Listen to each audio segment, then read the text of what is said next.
many of our people who are thinking more deeply and more broadly, looking at it as it actually is, and are beginning to see it more in the international context and the relation that it has with the African struggle, a human rights struggle, or the struggle for human rights.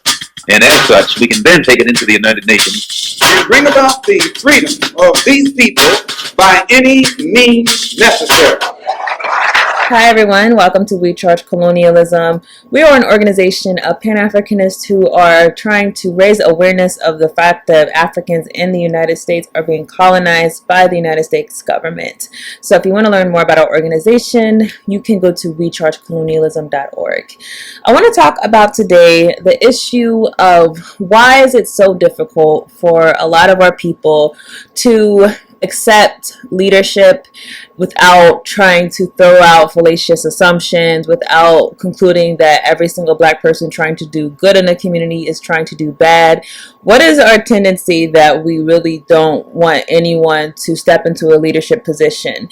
And I've heard people many times say that we don't need leaders. No other race has their leaders. No other race has people who are known as the leaders of the white race, or the leaders of the Asian race, or leaders of the Chinese, the leaders of the Latinos. And that analysis has some merit, but you have to think more in depth about why you don't have certain people that you associate as being the leaders of different groups. One thing that you should be asking is there ever a revolution that occurs without any leadership? And the answer is no. Now, when I say without any leadership, I mean without any leadership. No one says, okay, I'm going to be the one who's going to start the initiative. I'm going to be the one who's the brains behind the idea. I'm going to be the one who does the pamphlets and gets the information out to the people. People who step into a leadership position. You're not going to have any type of revolution without those types of people. And you look at black people as opposed to other races in this country, what you realize is that we're not in a position where we can't have leaders, meaning we are the most oppressed people in this country, blacks and Native Americans.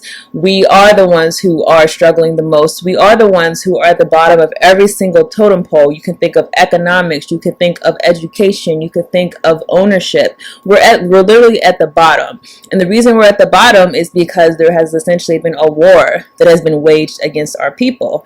Now, the thing that we have to know is that if there's a war that has been waged, that your response to the government is not going to be the same response as everyone else, meaning you can't afford to go along and just get a job and be happy and as a group, you know, be able to have the benefits that is promised to other people who do those same activities. No, you're going to have to deal with things like being targeted by the police, or being targeted by the mass incarceration system, or the many other systems that exist in the United States. So when you understand that fact, that we're in a different position, we are in a position of being in we are essentially under the defense.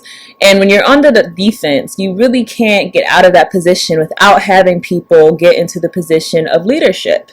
And it doesn't mean that there's one person that we're all going to follow. It means that there's numerous people inside of numerous roles with numerous gifts who are going to be the ones to essentially be the vanguards. You can't have a revolution without people having ideas for which the revolution will revolve around. You're not going to have any change inside of a political system without having people who are going to be the change agents. And any type of attempt to obtain real revolution, we're not just talking about reform, we're talking about real revolution. Any attempt to try to obtain that without any type of leadership is always going to end up in chaos. So I say that to say, when you think about the Cuban Revolution, when you think about the Haitian Revolution, the revolutions that more are aligned with us in our political position as being oppressed people, as being colonized people, as being people who are facing the worst imperialists in the world, when you think about those things, we really can't afford to not have leaders. Now, this past weekend we did a live stream. WCC did our first live stream. The subject of the live stream, if any of you did not catch it, I suggest that you go back. It was a really good discussion. But why do black organizations struggle? One of the topics that we talked about was why there's a tendency to label people agents whenever we view them as being maybe in cahoots with the government or something, or we're just suspicious. We're like naturally suspicious.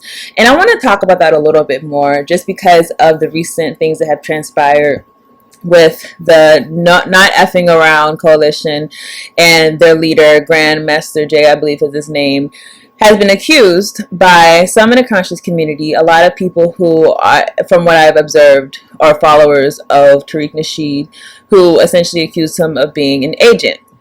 Now, let's talk about this whole agent concept.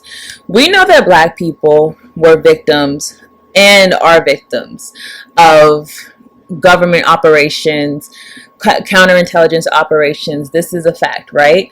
And the ways that we know that is because long after the fact, a lot of government documents have been leaked. Some of them have been released. Not all of them have been released. We really won't know the extent to what happened with COINTELPRO, because a lot of the things were redacted, but a lot of things have been released to where we know, for example, that Marcus Garvey, that's the furthest back that I can remember off the top of my head, we know that he was being very much followed by the FBI under J. Edgar Hoover. We know the same thing about Dr. King. We know the same thing about Malcolm X. We know the same thing about Kwame Ture or Stokely Carmichael. We know the same thing about the Black Panthers. We know that all of these people were being heavily surveillanced by the government.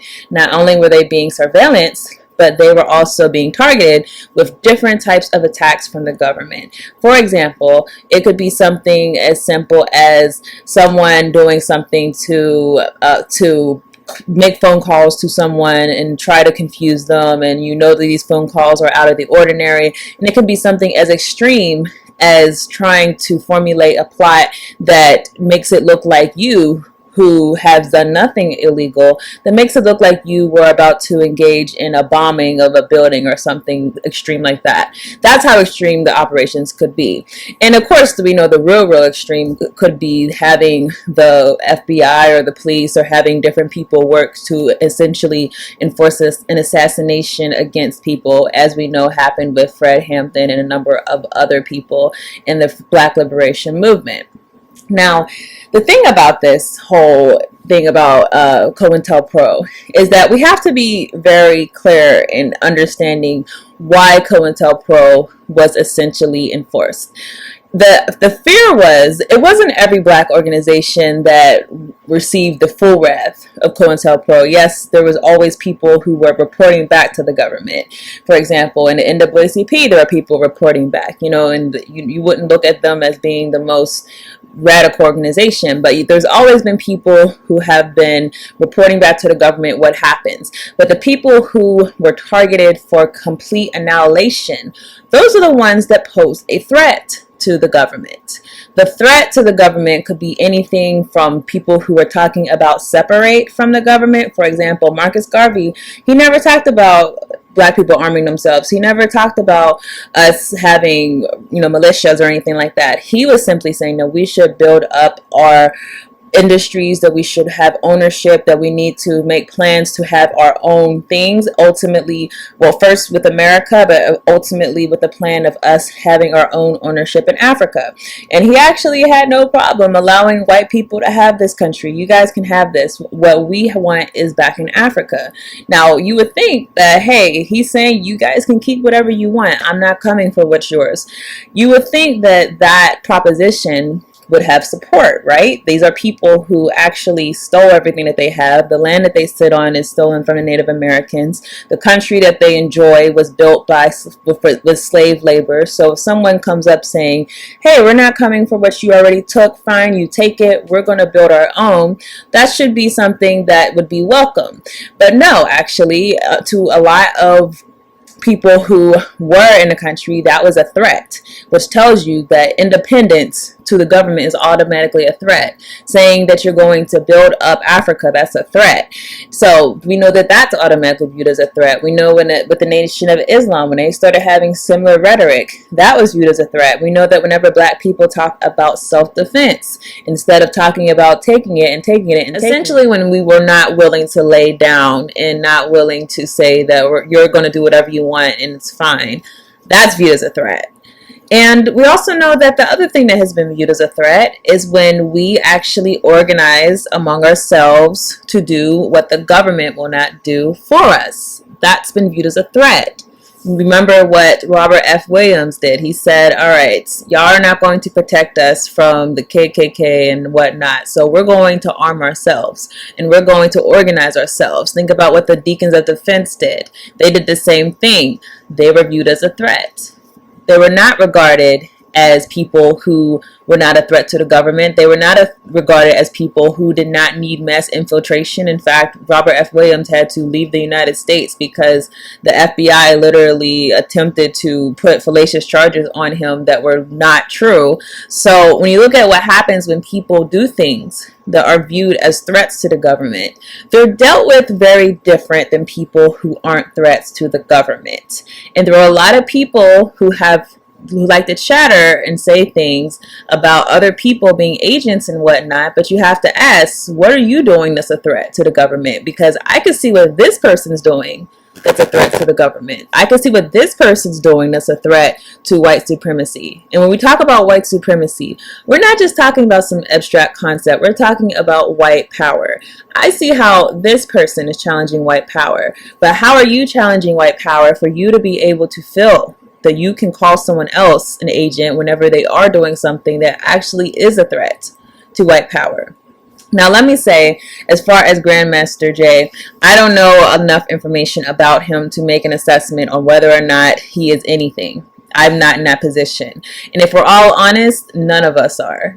The fact that you can find some old videos of someone saying something old is not proof for you to say that you know what this person's motivations are, you know what this person's actions are. Unless you're in the organization or someone close to the organization who can say something substantive, such as he's misappropriated funds, or he's done things, he's been using the organization for criminal activity, or if you can say something like he's doing something to try to get money for his house in Malibu, like something like that. Unless you're someone close to the organization or someone in the organization, you're really not in the position to say anything. We have to stop thinking that social media makes us these experts as far as who was legit and who was not legit.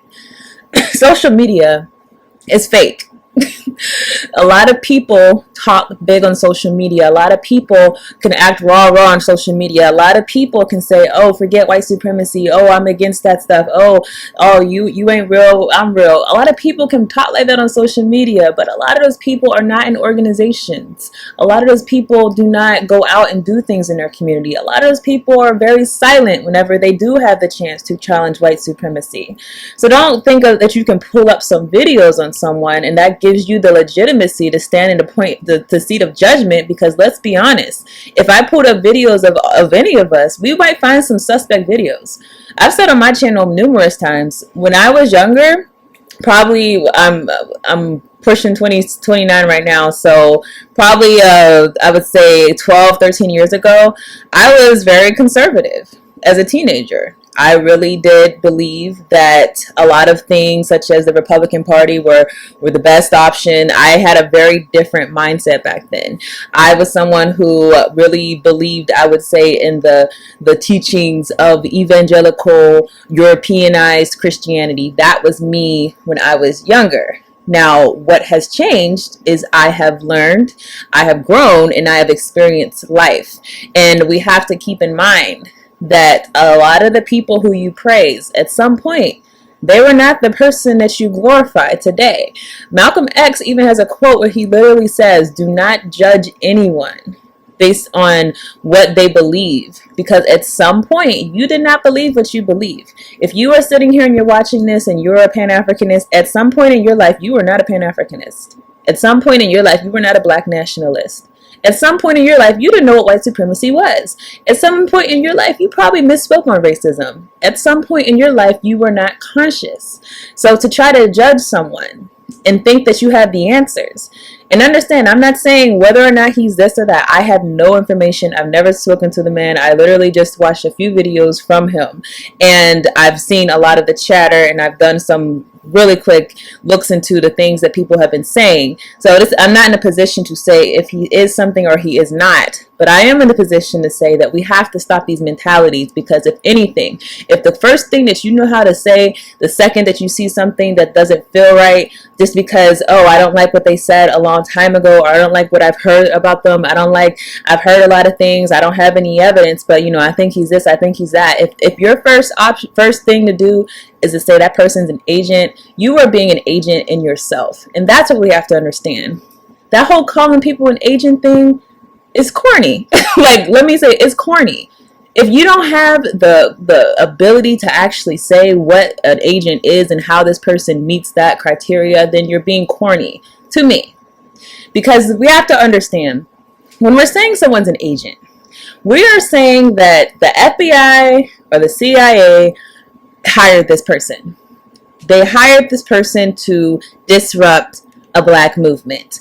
Let's just think about what NFAC has done so far that we know of, because again, I don't know a lot about this organization.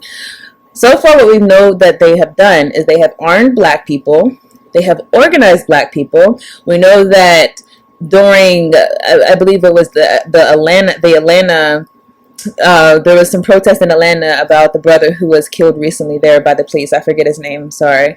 But they went down there and they were talking to the community. I've seen him talk, Grandmaster Jay talking on Roland Martin's show, saying that they were speaking to people in the community about not just protecting and having a militia for the police, but also having a militia to basically police our own neighborhoods. So they try to organize police presence for black people, by black people, owned by black people in black neighborhoods. So the things that we're discussing, what in this makes you think that they would want the government would want someone to be doing these things?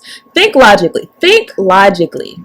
Why would the government that has never wanted you to be armed, that has always done everything it could to discourage you from being armed, that has always done everything that they could to discourage you from taking matters into your own hands, why would they find someone and say, hey, I need you to start an organization, and you're going to start this organization in your black community, and you're going to get people armed, and you're going to get people to do things like challenge the KKK, and you're going to teach them to start policing your own communities? Yeah, you're going to do this for government. You're going to do this for white supremacy. That doesn't make sense. And that's the thing. It irritates me. Y'all don't even make sense sometimes. I'm sorry, I usually don't get worked up, but y'all don't even make sense. Why would you be calling someone an agent when they're doing the exact thing that people have been taken out for, that Malcolm was taken out for, that Marcus Garvey was taken out for, that the Black Panthers were taken out for, that the Black Liberation Army was taken out for? You're not making logical sense. And that really shows that just the social media activism is so fake.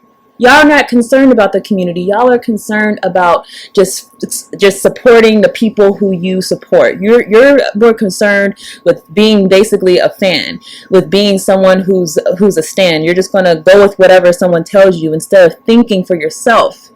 And the thing that irritates me the most is when the people who say the most, when you ask them what organization are you in, they say none. You ask them what organizing are you doing in your community? None. What have you done? Oh, nothing. When's the last meeting you went to actually try to change things? Psst, I don't go to meetings. Okay, what do you do? I don't do nothing. I don't vote. I don't do this. And understand me, I don't vote, for in these types of elections at all. But I'm using that as an example to say that they have nothing that they do, nothing that they contribute. They don't even feel the need to just go out and be vocal in their small sphere of influence that they do have. All that they want to do is sit back on the sidelines and like posts and do things based off of emotion, because that's what it is. It's emotion. You're not really thinking about revolution. You're not thinking about how do we get out of the conditions that we're in. Think about it. We're in the worst conditions possible. And instead of try to think of a way to get out of it, you try to challenge a movement that's trying to find a way to build something to get out of it. And it's just nothing but, it's this weird like social media rivalry that we've started engaging in, that we started supporting, instead of trying to realize that, listen, we are the #1 target in this country. of every single type of systemic white supremacy, every single type. Anyone who says anything that will get us out of this condition, that person, I want that person to continue doing what they're doing. That person, I don't have all the answers, but hey, you're doing something, even if you are someone that has dual purposes, or you're trying to do something, you have a hidden agenda is what I'm trying to say. Even if you have a hidden agenda, and understand, a lot of our leaders have hidden agendas. That's the other thing. A lot of people have other motives. A lot of people, a lot of your favorites have other motives. Most of the people that we know because they have other motives. So even if you have other motives, I don't even care. Is what you're doing going to do good or bad? Simple as that. Don't tell me that a lot of the people who have been activists in our community have not had motives such as having some type of substance. Don't think that they have not been trying to establish themselves politically or just even trying to make a name for themselves. A lot of them have. And guess what? Me personally, I don't care what your motive is. Is what you're doing going to do anything to get us out of this horrible condition that we are in? Sometimes I think our people, we don't appreciate the extreme conditions that are happening right now. Every single place where you go in the world with African people, we are being oppressed. We are being killed. We are being exploited to the utmost degree.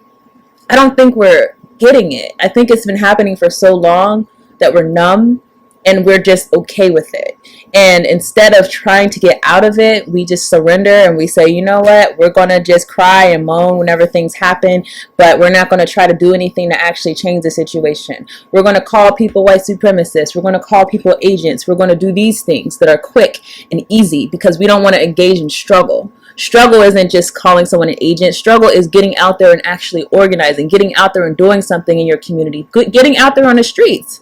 Do something. It's not that hard. It's not that hard to say, you know what, I'm going to take out 10 minutes of my day every day for Black liberation. Just 10 minutes. Think about the fact that someone did something in order for you to live in the conditions that you are living in right now. If you are inside of a community where maybe you're the only Black family in the community and you don't have to worry about someone coming by and burning a cross on your lawn, or someone coming by and saying you can't live here because we have a covenant that says only people who are this color can live here. You don't have to worry about someone coming by and throwing rocks in your window. Someone died to give you that privilege. If you are at a university that is a non-historically black college, someone died so that you can go to that university. If you're at a job that is outside of the Black community, someone died so that you can do that. Literally all the things. If you're driving on the road and you say, all right, I'm going to stop at Holiday Inn and go take a nap. Someone died for you to even be able to go and take a nap at that hotel. So for someone to have done that for you, and you really feel like you can't take 10 minutes out your day, anytime, not to go on social media and gossip, not to go on social media and say, oh yeah, I feel this way, I'm on this person's team, I'm on that person's team. No, take out 10 minutes of your day and do something to change the conditions that we're in. If you can't do that, you're selfish. And you are someone, honestly, who's a traitor to what that person did for you, who died for your freedom and for your liberty. So that's all I want to say on this. It's just a general comment that, you know, I always get distressed when I see people calling each other agents. And it's kind of sad that we gotten into this point where we do these small passive-aggressive moves as a show of that we're pro-Black. But to me, if you're not doing something to change the conditions that we're in, then your pro-Blackness is very, very, very shallow. So that's me saying that this is a challenge to our people. Just do more research before you make these suggestions, before you jump on board, and don't feel comfortable saying something if you don't know. A lot of us, we feel comfortable saying something because, oh, so-and-so said so. So-and-so put it on their Facebook profile, so therefore I believe it. This person said it and he's always right. She said it and she's always right. Therefore, I will justify what she said or what he said. That's a very sad condition to be in. That's a very, very sad condition to be in as a people, where instead of actually knowing and doing something to actually know something, you would go with what someone else says above your common sense.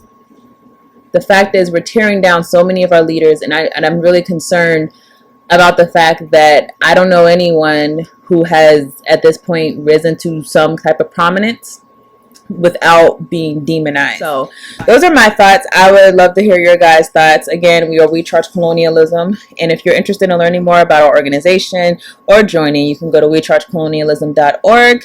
We will see you guys in the next video.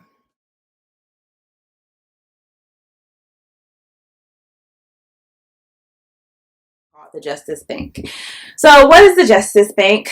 I've talked before about the fact that we were trying to do a bail project, but we ended up deciding to do a mutual aid fund. The Justice Bank initiative will essentially take members, and if you would pay a very low monthly membership fee. We're going to keep it low on purpose because we are servicing a people who are the most disenfranchised in this country, the most under attack, and it's not reasonable to expect that there's that someone could pay $30 a month, $50 a month, whenever you are of that group.